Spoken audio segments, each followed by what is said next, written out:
Vive Maghreb! Comme j'ai dit avant, félicitations à nouveau pour cette exceptionnelle Coupe du Monde.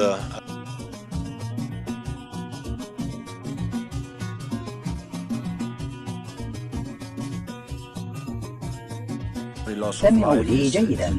لقد شاهدت آلاف المباريات خلال مسيرتي، ودرست التحكيم وتقنيات الفار لعقود طويلة، لكن ما حدث في مباراة المغرب أمام البرازيل في كأس العالم لأقل من 17 سنة أمر غير مقبول.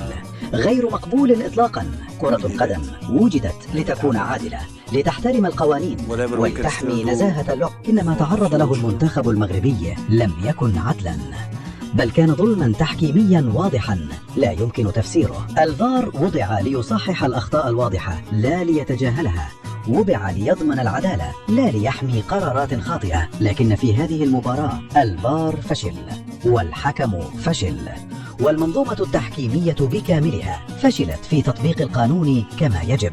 كانت هناك لقطات واضحة، تدخلات تستوجب ركلات جزاء، أخطاء مؤثرة، لحظات كان يجب على الحكم أن يذهب للشاشة لكنه لم يفعل.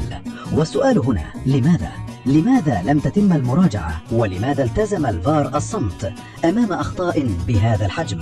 هذا ليس خطأ عاديا، هذا تأثير مباشر على نتيجة مباراة في بطولة عالمية، وهذا أمر لا يمكن تجاهله أو تبريره. وأنا هنا لا أتحدث من موقع العاطفة بل من موقع الخبرة. المغرب لعب كرة قدم عظيمة وكان يستحق الإنصاف، لكن ما حصل لم يكن إنصافا، بل قرارا تحكيميا غير مجرى المباراة ومنح الأفضلية لفريق واحد على حساب الآخر. عندما يدخل لاعبون صغار إلى أرض الملعب في بطولة كأس العالم فهم يضعون ثقتهم في النظام، في القانون، في التحكيم. لكن اليوم هذه الثقة تعرضت لصدمة كبيرة. إن كان الهدف من الفار هو حماية العدالة، فما حدث اليوم كان عكس ذلك تماما.